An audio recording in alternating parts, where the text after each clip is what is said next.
देखो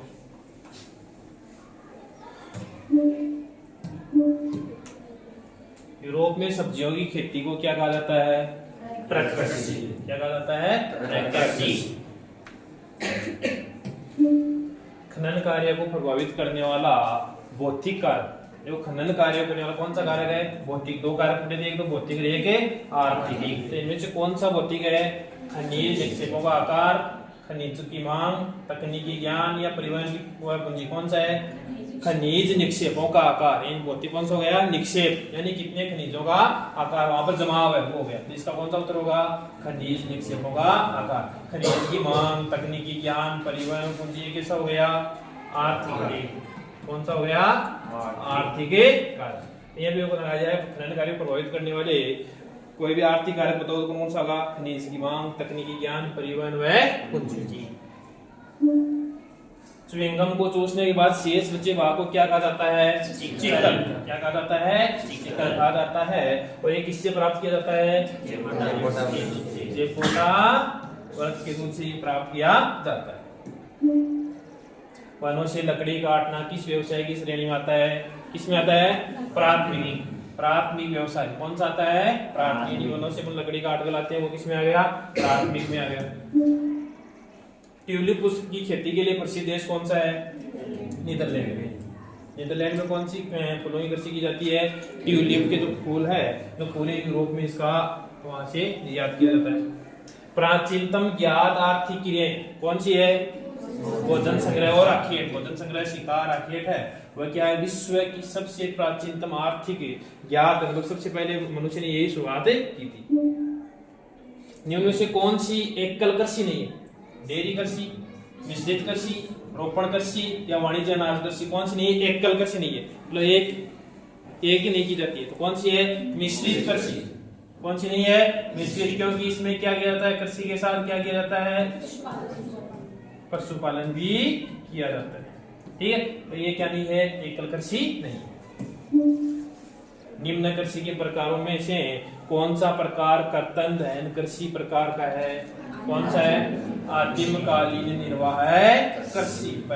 तो कर्तन दहन, आदिमकालीन निर्वाह कृषि, कर्तन दहन कृषि, या इसका दूसरा नाम क्या है? स्थानांतरित कृषि। ठीक है, तो ये हो गया। निम्न में से किस प्रकार की कृषि में खट्टे रसदार फलों की कृषि की जाती है? किसमें? भूमध्य सागरीय कृषि। कौन सी हो गई? भूमध्य सागरीय कृषि में खट्टे रसदार फल कौन कौन से? जैसे अंगूर है, जैतून है, अंजीर है, ये किसमें हो गए? आपके खट्टे रसदार फल, जो यहाँ पर भूमध्य सागरीय कृषि में किए जाते हैं। निम्न प्रदेशों में से किसमें विस्तृत वाणिज्य अनाज कृषि नहीं की जाती है? देखो इस शब्द को ध्यान रखना, की जाती है या नहीं की जाती है। अब अगर खाता से पढ़ने की जाती है तो अपन ऊपर दिखे हुए हैं, की जाए ना तो जाए गलत, तो नहीं है, आराम से पढ़ 9%। ठीक है ना, तो नहीं की जाती है। अमेरिका व कर्नाटक के प्रेरित कृषि में की जाती है, अर्जेंटीना के पंपाक क्षेत्र में की जाती है, यूरेशिया के स्टेपीज में की जाती है, अमेजन बेसिन में नहीं की जाती। तो इसका उत्तर हो गया कि किस प्रदेश में विस्तृत वाणिज्य अनाज कृषि नहीं की जाती है? अमेजन बेसिन में नहीं की जाती। निम्न में से कौन सी कृषि के प्रकार का विकास यूरोपीय औपनिवेशिक समूह द्वारा किया गया? मतलब अंग्रेजों के समय यूरोपीय जो पुर्तगाली थे, डच थे, अंग्रेज थे, उनके द्वारा किस कृषि का किया गया था? रोपण कृषि। कौन सी कृषि है? रोपण कृषि है, जो मुख्य रूप से जैसे आपकी चाय, कॉफी, आपका जो गन्ना है, केले है, नारियल है, उसकी उन्होंने शुरू की थी। फूलों की कृषि क्या कहलाती है? पुष्पोत्पादन या फ्लोरी कल्चर कहलाती है फूलों की। निम्न देशों में से किस देश में सहकारी कृषि का सफल परीक्षण किया गया? कौन से देश है? डेनमार्क। देखो सहकारी कृषि का सफल परीक्षण सर्वाधिक कहां पर हुआ? डेनमार्क में। और कौन सी कृषि रूस की देन है? यूएसएसआर की, सोवियत संघ की? कोल-खोज सामूहिक कृषि। कौन सी है? कोल-खोज सामूहिक कृषि को यहाँ पर क्या कहा जाता है? रूस में कोल-खोज कहा जाता है। और नीदरलैंड में क्या है? ट्यूलिप फूलों की कृषि। निम्न में से कौन सी रोपण फसल नहीं है? रोपण कौन सी नहीं है? कॉफी रोपण है, गन्ना है, रबड़ है, तो कौन सी नहीं है? गेहूं। गेहूं कैसी कृषि है? खाद्यान्न। कैसी हो गई? खाद्यान्न। कौन सा देश पुष्प उत्पादन में विशिष्टीकरण रखता है? अभी आया था, कौन सा हो गया? नीदरलैंड। ट्यूलिप वाला कौन सा फूल है? ट्यूलिप। वाणिज्य डेयरी कृषि का सबसे बड़ा क्षेत्र सारा है वाणिज्य कृषि का है, तो सॉरी डेयरी का, वाणिज्य डेयरी कृषि का है।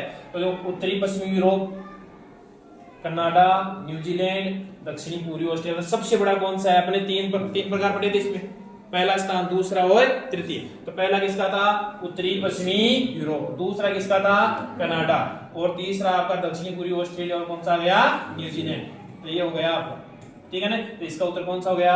उत्तरी पश्चिमी यूरोप। यानी वाणिज्य डेयरी कृषि है उसका सबसे बड़ा क्षेत्र कौन सा है? उत्तरी पश्चिमी यूरोप वाला। ऑस्ट्रेलिया में घास के मैदानों का क्या नाम है? ऑस्ट्रेलिया क्या कहा जाता है घास के मैदानों को? डाउन्स। क्या कहा जाता है? डाउन्स कहा जाता है। कैंटरबरी घास के मैदान उनको कहां पर कहा जाता है? न्यूजीलैंड। कहां पर कहा जाता है? न्यूजीलैंड में कहा जाता है। वेल्स कहां पर किया जाता है? अफ्रीका, दक्षिणी अफ्रीका है वहां पर हो गया। और प्रेरीज कहां पर किया जाता है? उत्तरी अमेरिका, अमेरिका वाला जो भाग है वहां पर क्या कहा जाता है? प्रेरी। पंपास कहां पर कहा जाता है? अर्जेंटीना में। कहां पर कहा जाता है? अर्जेंटीना। स्टेपीज कहां पर कहा जाता है? यूरेशिया वाले भाग। तो ये प्रमुख घास के मैदान है। दक्षिणी अफ्रीका में घास के मैदान को क्या कहा जाता है? वेल्स। क्या कहा जाता है? वेल्स आ गया, ठीक। कौन सा जाति समूह है हिमालय पर्वत में मौसमी स्थानांतरण करता है? मौसम के अनुसार स्थानांतरित होती है जाति समूह कौन सा है? गुज्जर, बकरवाल, भोटिया। उपयुक्त सभी कौन सा होगा? उपयुक्त सभी। सभी के सभी है जो मौसम के अनुसार अपने जो पशुओं उनको लेकर स्थानांतरित होते रहते हैं। भारत और श्रीलंका में चाय बागानों का विकास सर्वप्रथम किस देश ने किया था? किन्होंने किया था भारत और श्रीलंका में? ब्रिटेन, अंग्रेजों ने किया था।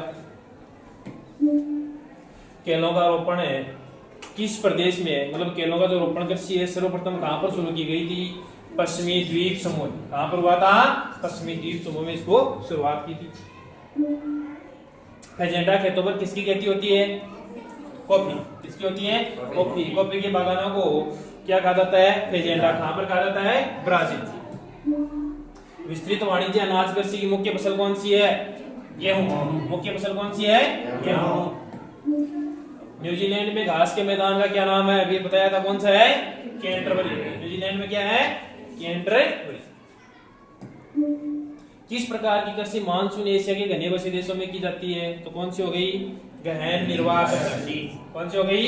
गहन निर्वाह। जो ज्यादा घना बसा क्षेत्र आएगा, जनसंख्या ज्यादा है, तो वहां पर कौन सी कृषि की जाती है? गहन निर्वाह कृषि की जाती है। मध्य अमेरिका व मेक्सिको में स्थानांतरित कृषि को क्या कहा जाता है?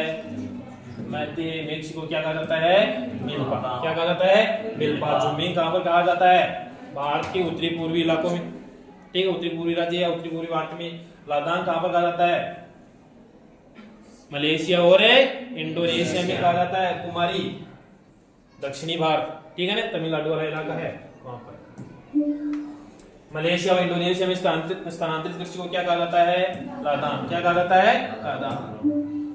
विश्व में वाणिज्य पशुधन पालन किया जाता है, मतलब कहां पर किया जाता है? न्यूजीलैंड, ऑस्ट्रेलिया, अर्जेंटीना, उरुग्वे, संयुक्त राज्य अमेरिका या उपयुक्त सभी। तो कौन सा होगा? उपयुक्त सभी। मतलब वाणिज्य पशुधन पालन है New Zealand, Australia, Argentina, Uruguay, USA है, इन सभी जगह किया जाता है। अति उच्च मानव विकास सूचकांक वाले देशों का स्कोर किससे ऊपर है? 0.8। किससे ऊपर है? 0.8 से ऊपर है। सकल राष्ट्रीय प्रसन्नता विकास के किस पक्ष को सोचने के लिए प्रोत्साहित करता है? सकल राष्ट्रीय प्रसन्नता, जीएनपी, ठीक है ना, जीएनएच। तो कहां पर किया जाता है? जीएनएच। आध्यात्मिक को, भौतिकता को और गुणात्मक या उपयुक्त सभी। इसमें कौन सा होगा? सभी है। जो सकल राष्ट्रीय प्रसन्नता उसमें आध्यात्मिक भी देखता है, भौतिकता भी देखता है और गुणात्मकता भी, उपयुक्त सभी जगह किया जाता है। मानव विकास प्रतिवेदन 2020 के अनुसार भारत का स्थान कौन सा है? 131वां कौन सा है? 131। और 2006 के अनुसार कौन सा था? 126वां। 2006 के अनुसार किस देश के निम्न स्तरीय मानव विकास का कारण है? हो सकता है कोई भी देश है देखो मानव विकास निम्न है, वो कई कारण उसके है, राजनीतिक लड़ाई भी उसके है, गृह युद्ध भी उसके है, अकाल और बीमारी भी उसका। इसका कौन सा उत्तर हो गया? उसमें कोई भी देश है देखो मानव विकास से वो कम रह रहे, कारण कहीं है तीनों है। प्रश्न भी आज भाई किसी देश में मानव विकास का कारण है कम है, उसका कारण बताइए, तो कौन सा होगा? राजनीतिक लड़ाई, गृह युद्ध और अकाल और बीमारी। किस देश का मानव विकास सूचकांक सर्वोच्च है? नॉर्वे। इसका है नॉर्वे का क्या है? सर्वोच्च है। मानव विकास प्रतिवेदन 2020 के अनुसार अति उच्च और उच्च श्रेणी में क्रमशः कितने देश शामिल है? तो अपन देखो कत्ता वागा माटे मानव विकास उसकी श्रेणी बनाई, कितनी बनाई? 4 श्रेणी। कितनी बनाई थी? 4। अति उच्च, उच्च, मध्यम और निम्न। तो अति उच्च में कितने देश थे? 66। उच्च में कितने थे? 53। मध्यम में कितने थे? 37। और निम्न में कितने थे? 33। यानी तो 4 श्रेणियां थी, उनमें सर्वोच्च मिले अति उच्च में 66, उच्च में 53, मध्यम में 37 और निम्न में कितने थे? 33 देश शामिल थे। तो इसका उत्तर कौन सा होगा? अति उच्च और उच्च श्रेणी में क्रमशः कितने देश शामिल है? 66 और 53। कौन से है? 66 और 53। भारत में किस राज्य का मानव विकास सूचकांक सर्वाधिक है? मतलब भारत में कौन सा राज्य है तो मानव विकास सूचकांक सर्वाधिक? कौन सा को बताओ? केरल। कौन को है? केरल को। और सौ का मूर्सा को है छत्तीसगढ़। तो इसका उत्तर कौन सा हो गया? केरल। निम्नलिखित में से किस देश का मानव विकास सूचकांक भारत से ऊंचा है? मतलब देश भारत है, विश्व ऊपर कौन सा को है? श्रीलंका को है, त्रिनाड का है, टोबिगा का है, तो कौन सा हो गया? विश्व में किस देश ने सकल राष्ट्रीय प्रसन्नता GNH को देश की प्रगति का आधिकारिक माप घोषित किया है? किस देश ने किया है? भूटान। और GNH की फुल फॉर्म क्या है? सकल राष्ट्रीय प्रसन्नता। 1990 से प्रतिवर्ष कौन है मानव विकास प्रतिवेदन प्रकाशित करता है? कौन करता है? मानव विकास SDR। कौन करता है? UNDP। कौन करता है? UNDP। UNDP की फुल फॉर्म क्या है? United nation development. आधारभूत आवश्यकता उपपादन में कितनी न्यूनतम आवश्यकताओं की पहचान की गई है? 6 की गई है। 6 न्यूनतम आवश्यकताएं हैं। और ये दिया किसने था? ILO।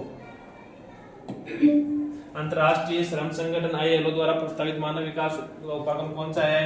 आधारभूत आवश्यकता उपागम। मानव विकास का सबसे पुराना उपागम कौन सा है? आर्य उपागम। कौन सा है? आर्य उपागम है। तो मानव विकास का उपागम सबसे कितने उपागम थे? 4। यहाँ पर ये आर्य उपागम, कल्याण उपागम, समता उपागम और आधारभूत आवश्यकता उपागम में सबसे पुराना कौन सा था? आर्य उपागम। मानव विकास सूचकांक SDI का स्कोर आधारित है कहां से कहां तक होता है? 0 से 1 के बीच। कहां से? 0 से 1 के बीच होता है। समता की राह में कौन सी बाधा नहीं? समझे, समानता की जो राह होती है उसमें बाधा नहीं है। मतलब एक तो बाधा नहीं है। लिंग, जाति, प्रजाति, स्वतंत्रता बाधा कौन सी नहीं है? स्वतंत्रता नहीं। कौन सी नहीं? स्वतंत्रता नहीं। आजादी की बाधा है नहीं। तो लिंग, जाति, प्रजाति है, ये समानता की राह में कुछ बाधाएं हैं। मानव विकास का केंद्र बिंदु कौन सा है? संसाधनों तक पहुंच, स्वास्थ्य, शिक्षा या उपयुक्त सभी। उपयुक्त सभी। 3 बढ़िया भाई। मानव विकास का केंद्र बिंदु बता 3। संसाधनों तक पहुंच होनी चाहिए, स्वास्थ्य और शिक्षा मिलनी चाहिए। इसका कौन सा हो गया? उपयुक्त सभी। किस विद्वान ने विकास का मुख्य ध्येय स्वतंत्रता में वृद्धि या परतंत्रता में कमी के रूप में देखा था? अमर्त्य सेन। किसने देखा था? प्रोफेसर अमर्त्य सेन। कहाँ के थे? भारत के थे। कहाँ के थे? भारत। पाकिस्तानी अर्थशास्त्री डॉक्टर महबूबुल हक ने मानव विकास सूचकांक कब निर्मित किया था? 1990 में किया था। महबूबुल हक है, प्रोफेसर अमर्त्य सेन है। ये दोनों ही क्या थे? कृष्ण आचार्य को कि दक्षिणी एशिया के 2 प्रमुख अर्थशास्त्रियों के नाम लिखे तो कौन कौन से हो गया? अमर्त्य सेन और महबूबुल हक। विकास का अर्थ है गुणात्मक परिवर्तन, ऋणात्मक परिवर्तन, गुणों में कमी, साधारण परिवर्तन। तो विकास का अर्थ कौन सा होगा? गुणात्मक परिवर्तन। कैसा परिवर्तन होना चाहिए? गुणात्मक। निम्नलिखित में से कौन सा विकास का सर्वोत्तम वर्णन है। आकार में वृद्धि, गुण में धनात्मक परिवर्तन, आकार में स्थिरता या गुण में साधारण परिवर्तन, तो कौन सा होगा? गुण में धनात्मक परिवर्तन। तो ये हो गया विकास का सर्वोत्तम वर्णन। और ये थे अपने कुछ से जो एमसीक्यूज है